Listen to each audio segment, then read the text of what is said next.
Guru Brahma, Guru Vishnu, Guru Devo Maheshwaraha, Guru Sakshat Parabrahmam, Tasmai Sri Gurave Namaha.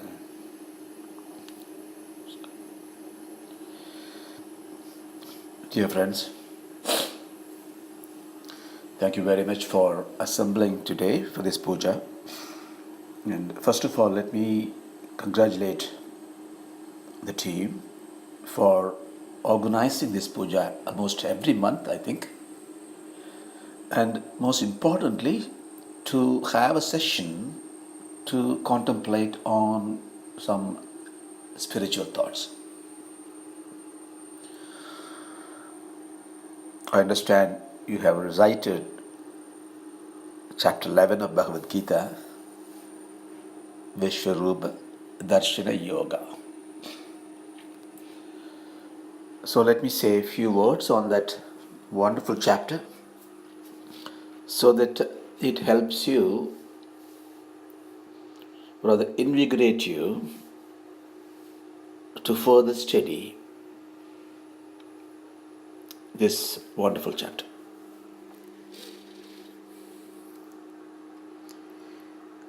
See, this chapter 11 is well understood only if you have studied the previous chapters, especially from chapter 7 to chapter 10,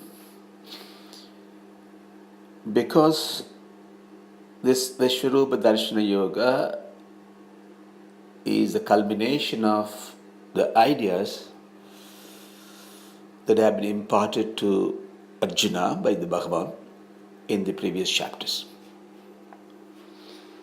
Briefly,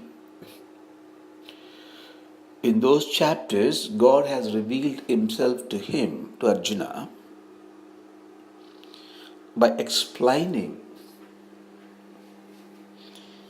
that Ishvara is Jagat Karanam, the cause of the world is the Lord.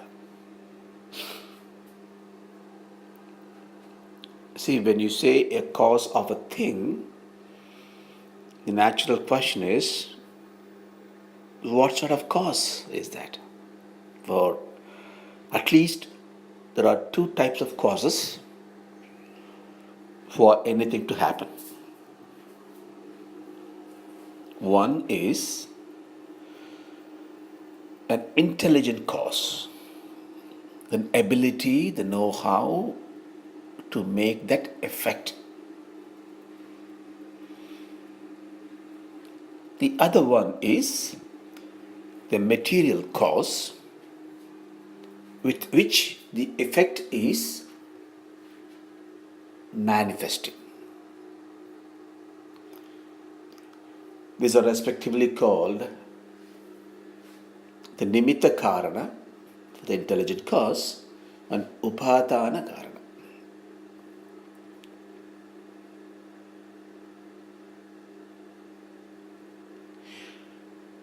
So if you take the Jagat,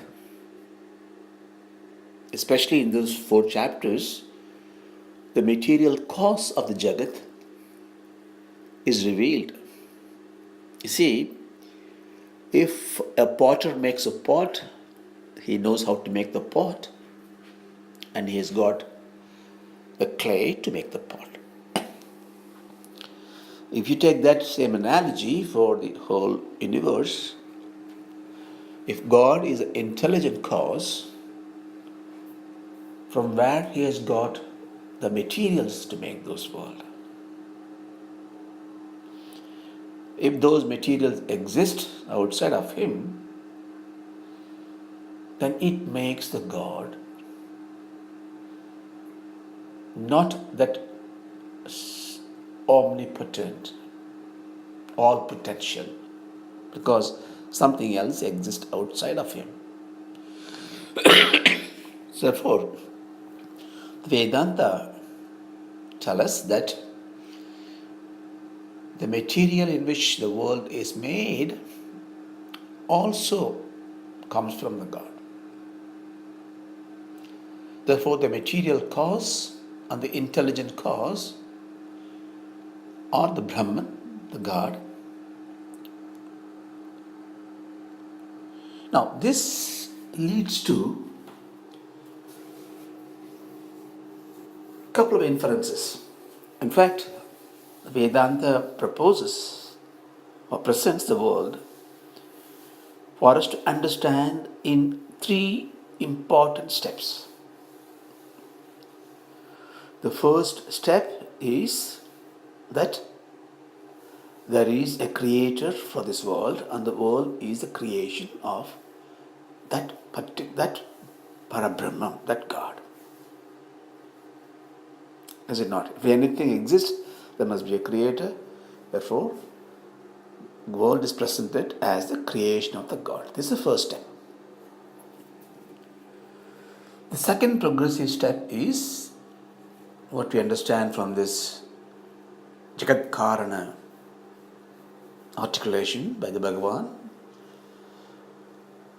that God being the intelligent cause and the material cause of the world, and if you really look at it, any effect is just a manifestation of the cause, is it not? If you look at the golden necklaces, chains, bangles, they are on different forms and names, but it is all made of gold. Therefore, the raw gold has manifested in different forms. Therefore, if you analyze the different forms and names, you can come to the conclusion that the effect is, in fact, is a cause. So that means the Jagat, the world, which is the cause, which is the effect, is nothing but the manifestation of God in different forms and different names. Therefore, looking at the world as the embodiment of the Lord is the second most important progressive understanding that we must have.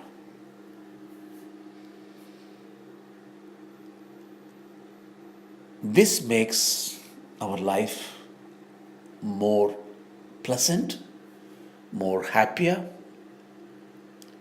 more peaceful.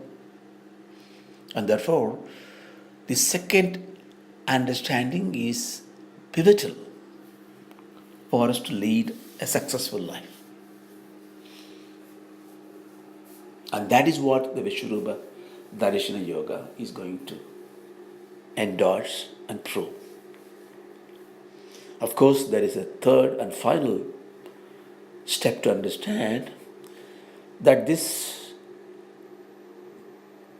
manifestation of names and forms, in other words, all that exists that we are able to perceive, are nothing but an appearance that is superimposed on the never-changing Satyam, the Brahman. In other words, the understanding should be that the world is an apparent reality which we need to deal with,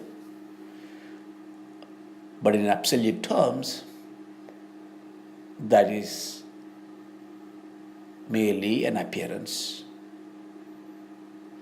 Just to differentiate from the Satya, the eternally unchanging Brahman, this apparent world is termed as Mithya.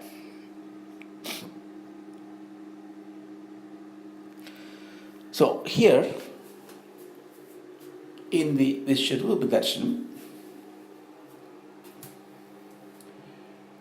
we all have generally understood, read it, seen the movies.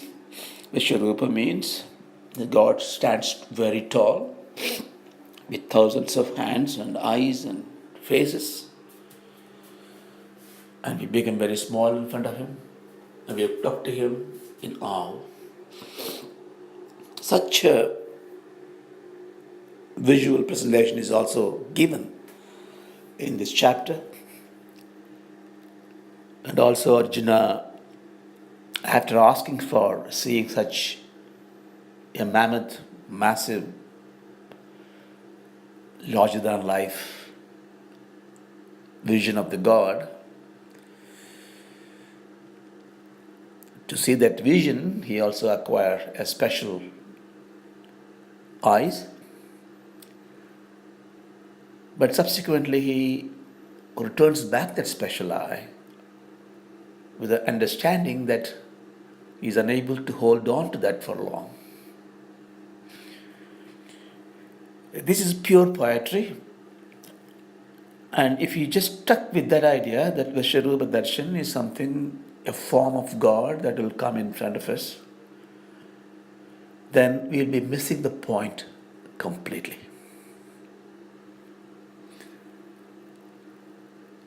If it is a form that comes and goes, then it is again mithya.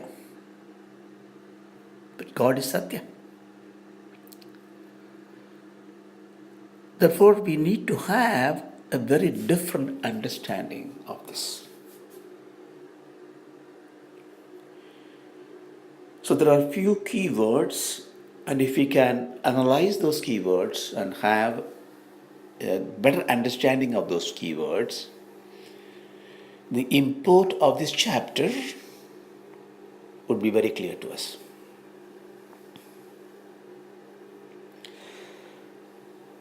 Vishvarupa Darshana Yoga. See, Darshanam means, there are two meanings for that. One is the vision, the other one is the knowledge. The Yoga Darshana means the knowledge of yoga. So here, therefore, through the vision, a great knowledge is imparted. What is that vision that is given is Vishvarupa. Rupa means form. The word Vishva has got at least two meanings. One is called the world, Prapancha. The other meaning is all, Sarvam. So Vishwa means Sarvam. So Vishvarupa means Sarvarupam, the form of all. Also the Prapancha Rupam. So therefore, Vishvarupa Darshan means God is giving the vision that how the whole universe is his embodiment.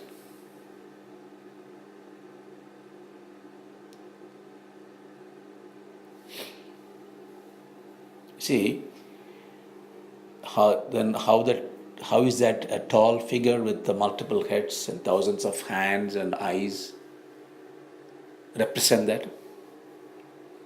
See, they are only figurative. So if you look at it in Purusha Shuktam, it comes in Sagasra Sirsha, Purushaga, Sagasraksha, Sagasrabhad. Oh God, you are having thousands of head. If you have 1,000 head, then you must have 2,000 eyes, isn't it? Which is Sagasraksha. So only 1,000 eyes. So they are poetic expression to say infinite hands, infinite eyes. In other words, it says that every hand, every eye, every face, every form is you.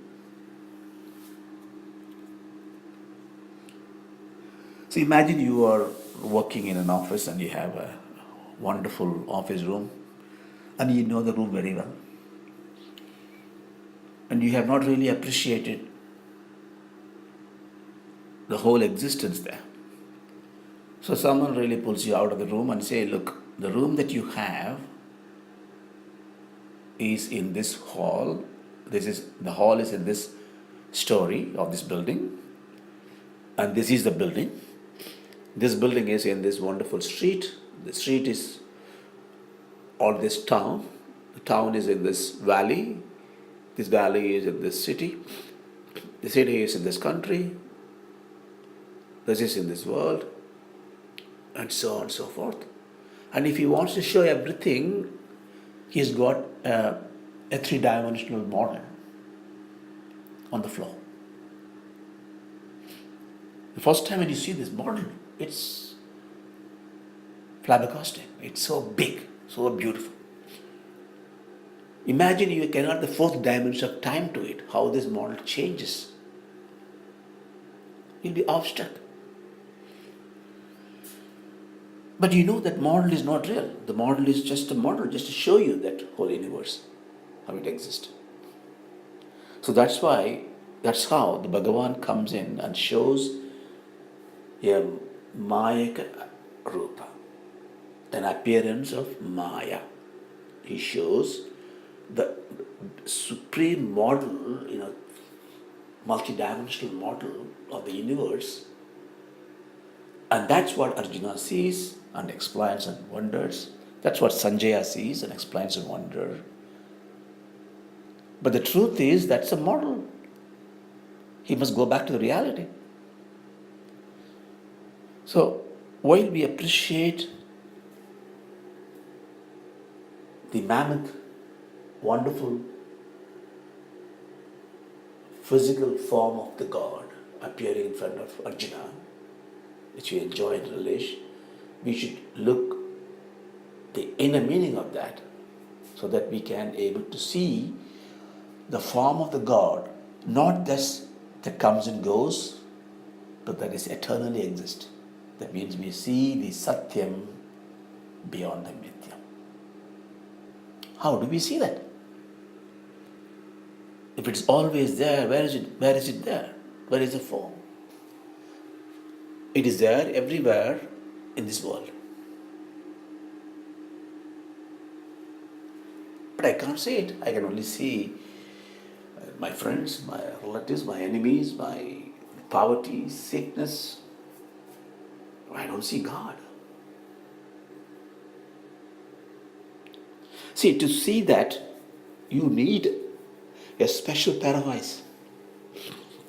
So when I say eyes, it's again a figurative things, Looking is, see, the eyes are just two physical part. They are just holes, gateways through which the optics go through. You actually see by your mind. That's the reason you say sometimes, I look at the problems. I see what you mean.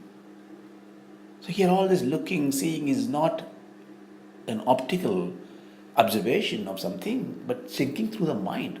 So therefore, everything that you see with your mind.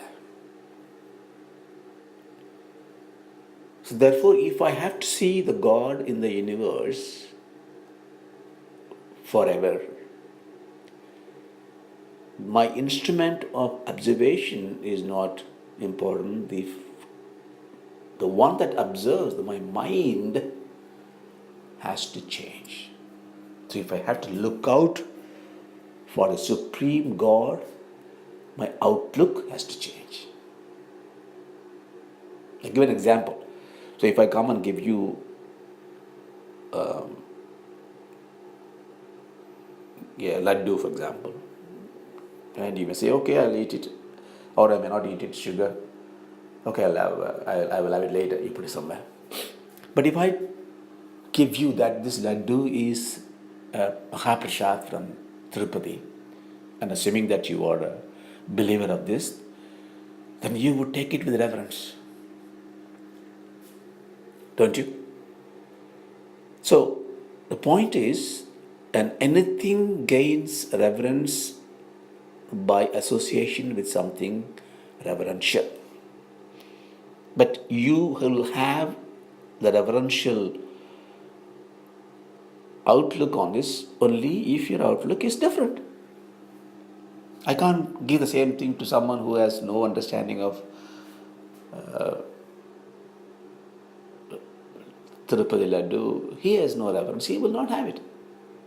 So therefore, you have to have a mindset to see the Vishvarupam in everything that is there.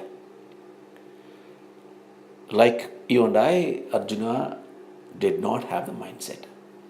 And Arjuna did not know this. God knows it.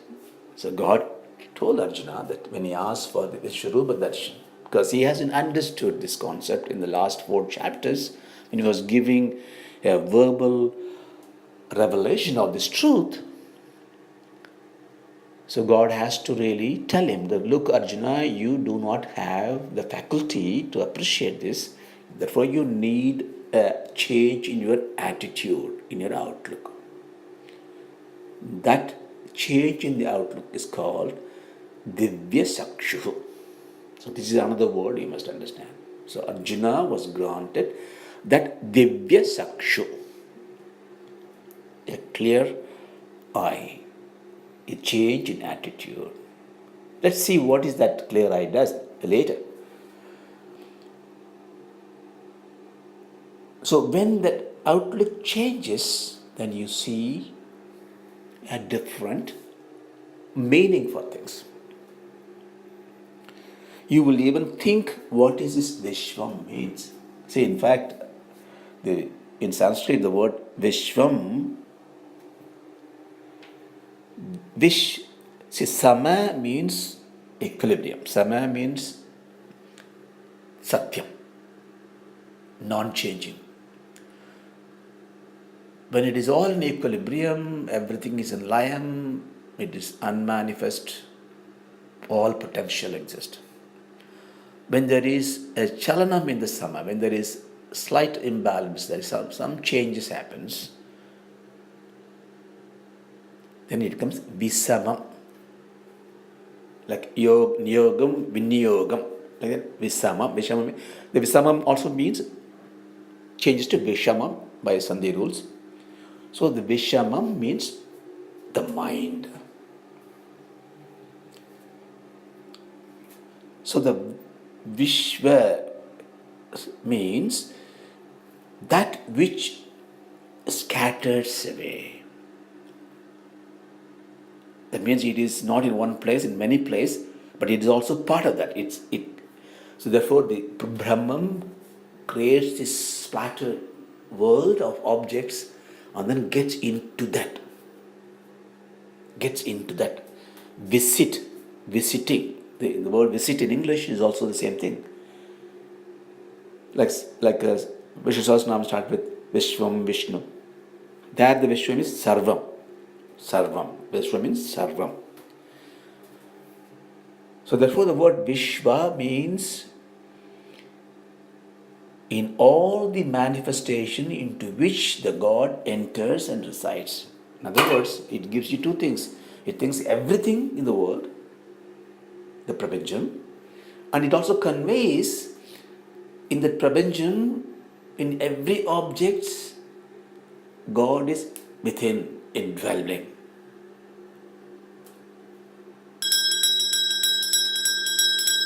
Understand?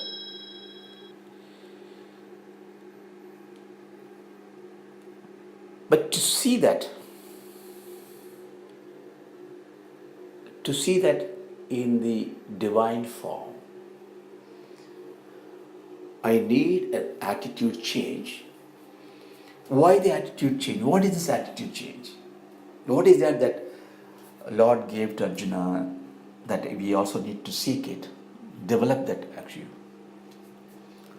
Is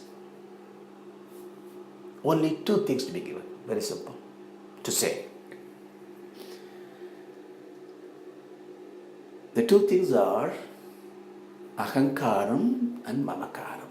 Ahankaram means that I, the false identification of the I.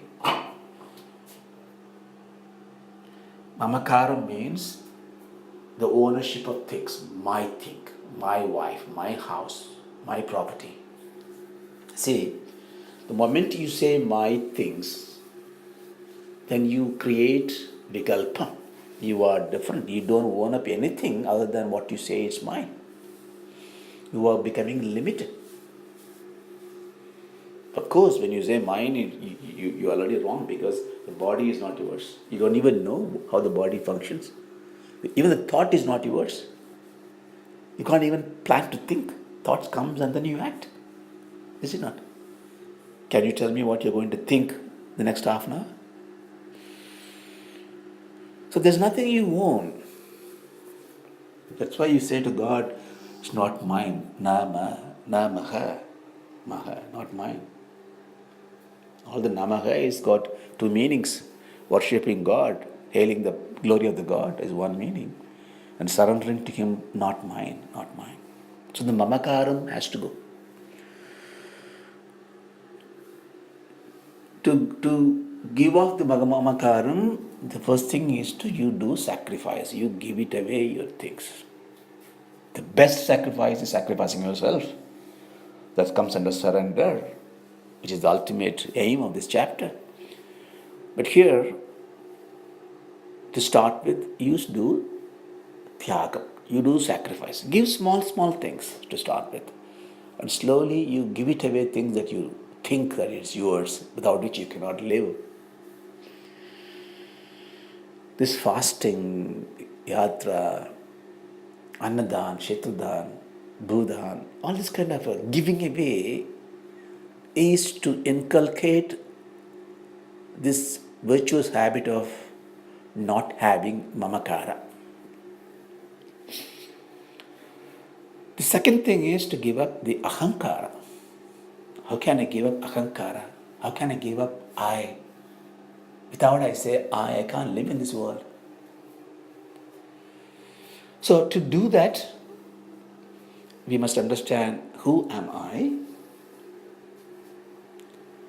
And then once you have understood who am I, then it is quite easy to mentally give up the I. But in practice, having that I identity to transact in this world. Like if you are an actor on the stage, you act as a policeman today in the drama, tomorrow as a doctor, the third day maybe as a god. In every form that you act, you know within yourself who you really are. The identity is just a token. So we can develop that approach to life, and those are the concepts of Vedanta which we need to learn and to understand. So if the mamakaram and ahankaram are gone, then the raga dveshams are gone. The desires, the likes and dislikes will be gone. Because the raga dvesham is the cause of every sin, every virtuous act you normally do. And those acts that you do with raga dvesha, or therefore with ahankara and mamakara, are called karmas. So if you do anything with the ahankara, with the desires and fears, that act would become a karma, and therefore the result of the karma become karma phala. It is something which you have to endure. God cannot help you there because you did on your free will. And therefore you go into this cycle of birth and death.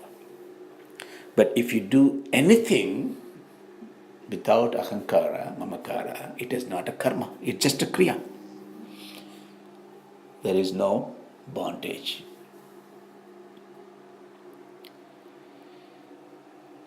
This is the essence of this Vishvarupa Dharshana Yoga, what we should take forward. But God also gives a very simple method for him, because the Divya Sakshuku, this kind of outlook, is very difficult to be handled by us. Because if I see God in everything,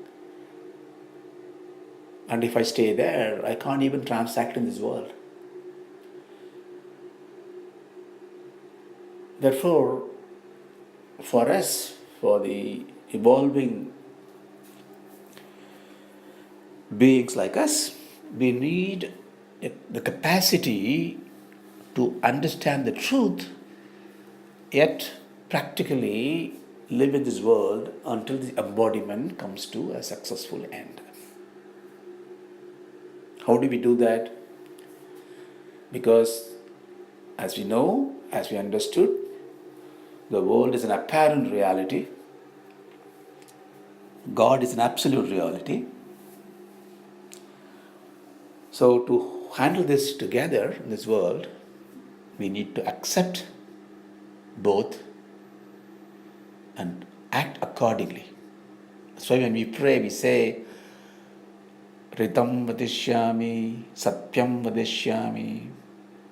Ritam is the order in which the world functions, the apparent reality of this world. Satyam is the absolute truth. For example, we all say the sun rises in the east, sun sets in the west. These are all facts, is it not? They are facts. But they are very convenient facts. We use them every day and day out. That defines our days and months and weeks and whatever. But in truth, sun never rises, never sets. That is Satyam.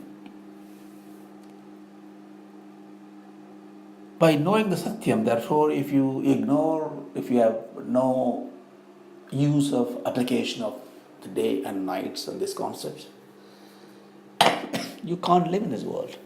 You won't fit. You don't adhere. You don't comply to the dharma of the world. So the ideal position is therefore to understand the absolute truth and handle the apparent truth and march on. And that requires an ability, a divya sakshu. But how am I going to get it? I understand all this, but this doesn't come into me. That's again illustrated by the act of Arjuna. Surrender to God. Total surrender, complete surrender. Because that is the best way to give up the mamakara, nahankara. Give everything to God. He will in return grant you the divya sakshu. Say when somebody gives a gift to you, the best of the gift they give you, you will return the best of the gift that you can give. The best that we can give to God is not your money, not building Kumbhabhishekam temples, or the best in you is yourself. You are the best. So when you give yourself to God, God will give himself or herself to you. That's the essence of usefulness of surrender, total surrender. So this is what I wanted to say in this short time frame. So I hope it gives you some insight, some motivation to learn this chapter. God bless. Om Shanti Shanti Shanti.